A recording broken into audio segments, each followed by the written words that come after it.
Last week on Exploring Off the Grid, Rick and Jono met up with Matt, Mrs. Mad Matt, Chris and Nick in the rugged Queensland outback. After checking out some of the lesser known tracks off the blacktop, they're now on their way to the little known town of Cloncurry. Located just 1,700 kilometres northwest of Brisbane, this iconic town has a little bit of TV history of its own. And it's also where Jono's in-laws are based, and they've agreed to show us around their epic backyard. This is Exploring Off the Grid.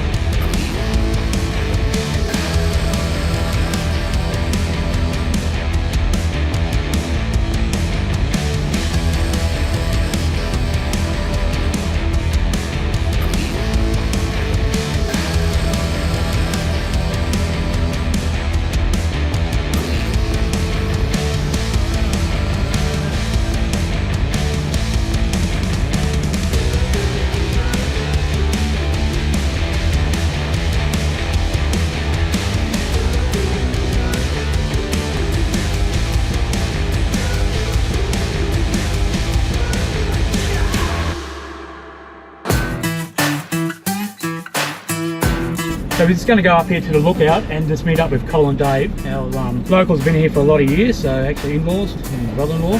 So they're going to be our tourist guide, get us some travel guide, have fun guide, and just generally show around their backyard. So yeah, so quick hello, then we'll won't muck around, we'll get into it.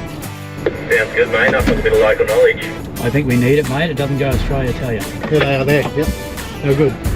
Jono's whole family has turned up to meet the team, and they are very keen to show us their little town. Really wanted to go up to show everyone the Cloncurry region. My in-laws are up there, sister-in-law, brother-in-law, so Wendy's my wife's family. So I've been up there numerous times over the last 15, 20 odd years. So I just knew it was had a lot to offer. Had a lot of different scenery. You got water, you got red rocky hills. Just wanted to share that with everyone because I knew what I had in store. They were just a great family. You could see that they were very family orientated towards each other and their circle of friends. They're a key part of the community as well, which was really cool to see. Local knowledge is key to exploring anywhere. I've been through Cloncurry, Mount Isa many times before and never got off the track. As soon as you've got someone that can tell you where to go and what to see, it makes a huge difference to your whole experience. After finishing up at the lookout, we jumped back into the trucks and headed on to our next destination. Copy, Smithy. Copy. Where are you taking us? Apparently you've got a nice good camp. We all can fit in, but we've got to fit in big rigs here, the trucks and the trailers and that, so we're following you, mate, in your hands. Yeah, no, we'll just take you down the river, a nice little rocky bar crossing down there, and you can set up camp down there. It always pays to pull over and air your tyres down before you do any type of off-roading. And that's exactly what the boys are doing here. Okay, the tyre pressures in the truck is a big one. Most people don't realise. So at the moment I'm running just over 100 psi in the rear and just under 100 psi in the front because I'm loaded fairly heavy on this trip. So yeah, unlike the conventional four-wheel drive running 40, 45 psi, we're more than double that. So when we air down, that takes a lot more time. Obviously, we're dropping a lot of air out, a lot of pressure on a big tyre. So yeah, you've got to think of a lot of things. There's a big difference in the terrain you're going to, whether it's sand, whether it's rock, whether you're climbing, and the big thing with where we are at the moment is the piercing of tyres. So you don't want to have too high pressures where you're punching a big rock through your sidewall. After airing the trucks down, Smithy leads the convoy to a spot he's picked out on the river, and for some reason he's not driving down. I feel a stitch-up coming on. Right, boys, there you go. You go and find a camp spot and I'll go and get my buggy. Catch us a bit later. Cheers, Dave. Thanks very much, mate. This is looking awesome.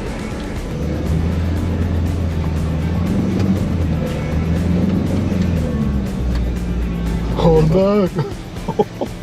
He knew That that. doesn't look good, Rick. And I think I might be a little bit stuck. Jump out and just assess the situation here for a second. Nice work, Smithy. Rick's got himself proper bogged. Yeah, I'm going to come down and watch how you get out. Mate, I reckon I've got the perfect spot to camp right here. Yeah, do you? You heard that there's rain upriver tonight? No, all clear skies, mate. Happy days. Ah, good, mate, because it looks to me like you've gone down like a souffle. Yeah, I was just levelling out. It's always been a bit of reach up to the kitchen, so I figured if we bury it a bit, it's easy to get through everything. Yeah, all I'm hearing is excuses, mate. Do you want me to work out Am I coming to give you a hand, or like I'm not digging, like I'll sit in the aircon, but you know, what do you need?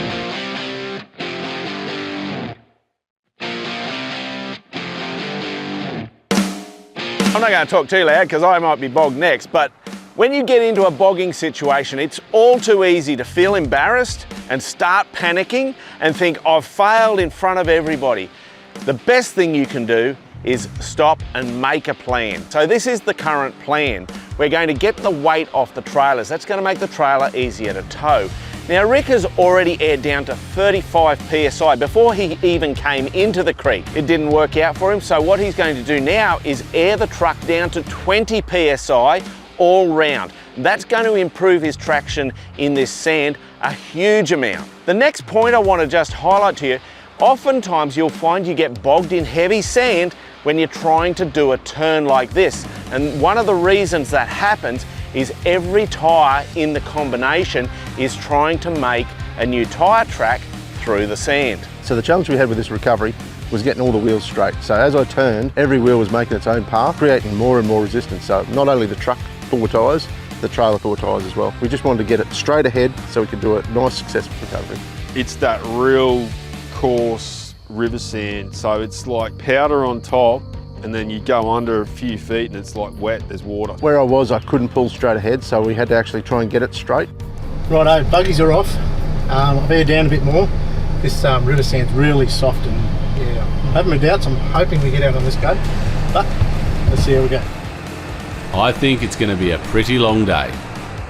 He's still got quite a ways to go, and we've got to get up over there. Now we can see that the vehicle is really loading down. It is working very hard to get the little bit of momentum he's got going on. Really, we want to see him up on top of the sand, so we're going to hook a winch up and pull him over there where it's harder sand so he can get going. Well, we were just crawling, but I think to be safe without doing any damage to the clutch or the truck or anything, we've got a lot of miles to go yet on this trip, so I think we'll just pull the winch out, safety side first.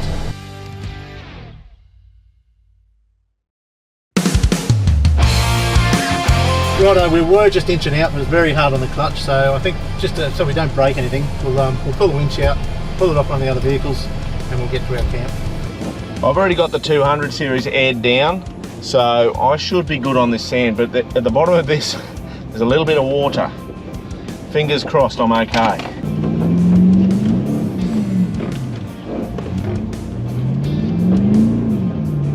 That's soft. Whoa! Oh, jeez! I nearly joined the club.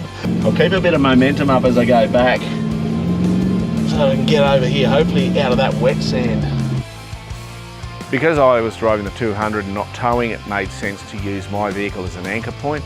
Yeah, so Matt's 200 is very set up, as we know. He put himself in a position there where it was safe. He buried the truck down to form an anchor in the sand, which worked really well. You know, we had all the appropriate safety gear, so it worked great as an anchor to pull the truck through. We're only going to do a single line pull. Because Rick can drive, he can assist the winch. So we're doing a drive and winching assist sort of recovery, which is going to work really well for this. Now, if he was totally bogged and down and not going forward at all, we'd probably do a double line winch pull, which we might get an opportunity to show you later on in the season. Oh, hello Smithy, you're back. This looks like buggy country. Nice stitch up.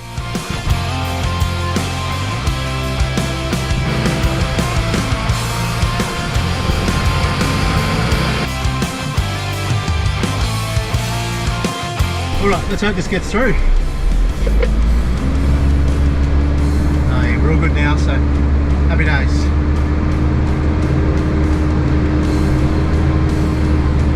I'll tell you what, at one stage there I had that carbon winch loaded up and she was pulling well. After a few attempts, we finally got the truck unbogged from the sand, thanks to using the 200 series as an anchor. Looks like Toyotas come in handy after all, eh Matt? Another tip for your winch recovery is that when you're retracting your winch cable, it always pays to put a little tension on the rope, so it won't spool onto itself and give you issues the next time you use it. Alright, let's see how the all-terrain boys go. Yeah, so after seeing Rick's route that he sort of took out wide, we thought to try and do a sharper turn and hug it more along the riverbank. But in saying that, the more you sharp turn is the more angle you've got on the trailer. So you're basically trying to scull drag a trailer sideways and the tyres just weren't happening. So when it finally got around, it just same thing, just dropped. And that's when we decided the same thing, drop the buggy off. Riverbeds are tricky because it's just that heat that they absorb. So when the heat's on it, everything expands, which makes it soft. And when you're in four-wheel drive, you know, you've got to push through that. And when it's hot, you know, the stress levels are high and you eventually go down. So yeah, instead of winching, we thought we could get it at max tracks. It wasn't super crazy bogged. So basically, yeah, we just dug it out, put some max tracks under it, popped it out, and yeah, we just went down to it. Once we got it out off that max tracks and got the momentum going without the buggy on the back, we just cruised down the riverbed and found the camp spot. Well, look, getting out here, getting bogged, it's all part of the adventure, and it's too hot to have an adventure, I might say. But anyway, you know what the good part is that I'm in the Tinger for this afternoon, and it'll never get bogged. The crew have finally set up camp after a big day of recoveries, and these rigs have impressive setups for getting off the grid. So having a power system like we've got with a Shervy system, it just gives you the ability to have all your mod cons within the truck. So, you know, we run a toaster, a kettle, an air fryer, obviously not all at once, but we've got the ability to get up early, we can get some toast on, we can get the kettle on, you know, where if we need to, we can be away within a matter of 10 minutes. Once the team had spent some time relaxing, it was time to jump in the buggies and head off with Smithy and the crew on their sunset tour. And this will be the first chance for Matt and Jono to properly use the Tinger. I was kind of intrigued as to how it would go, and because I don't have a buggy or anything with me on this trip, I was going to shotgun in the Tinger. So I'm like, okay, well, let's see what this is all about. Matt was the navvy, partner in crime, I guess you would call it. A few glances over to him, I reckon he can come down some of those hills. He actually pulled me aside and said, mate, done a lot of four driving over the years, but I've never experienced anything like this. Well, I found out very quickly how noisy it is, and I found out very quickly it is very dusty. But aside from that, it is amazing where the thing goes. And it took Jono a little while to get familiar with how the vehicle handled and how to drive it. And we did have one funny moment. We were bombing along a dirt track, and we came to some ruts which I think we thought it would go straight over. Yeah, no. We wound up bouncing forward and back in the Tinger, and I got the giggles.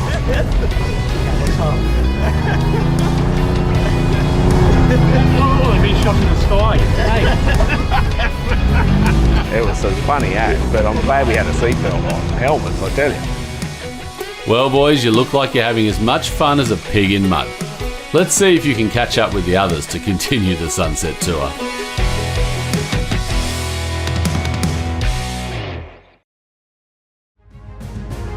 The team are exploring the epic backtracks of Cloncurry with local Smithy and his family, leading the way on what they call their sunset tour. And I think the boys are going to find it hard to keep their eyes on the track. So our tour guides turned up that afternoon in their buggies and we're off. So heading out through some pretty cool country. It was just like the Queensland Kimberleys, that's how I could explain it.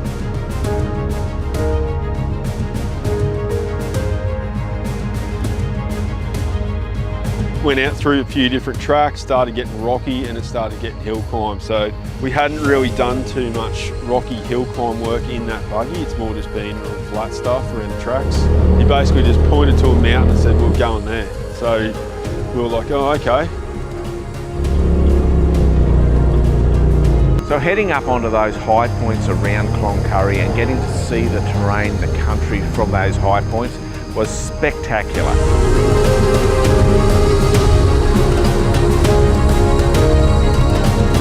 Well, it goes anywhere, and it's surprising how quick it goes actually. But yeah, it's a bit like riding a tinny on land. That would be my best description. It smells like two-stroke and it rocks a lot. back and forth. Interesting drive. So I'm following Dave and he turns down past the dam wall and it's two concrete, like a causeway, straight down into the water. And we're all looking at it going, geez, is this 2 foot deep or 20 foot deep? So the boys call the dam wall the underbody wash because it's dry and dusty. That's what they use to wash the underbody of their buggies every time. So it was pretty cool. To be able to do it in buggies and the Tinger was just an awesome experience, a great way to experience it. Plus we got the advantage of local knowledge.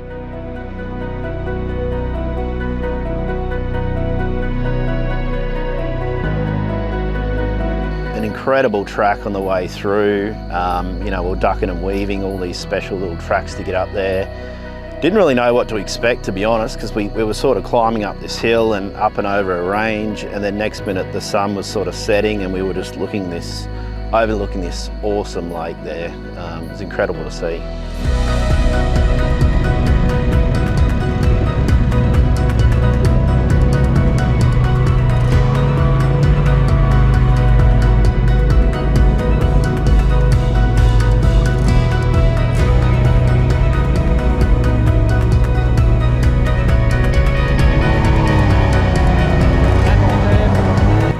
Wow, this is really something special. Check out that view.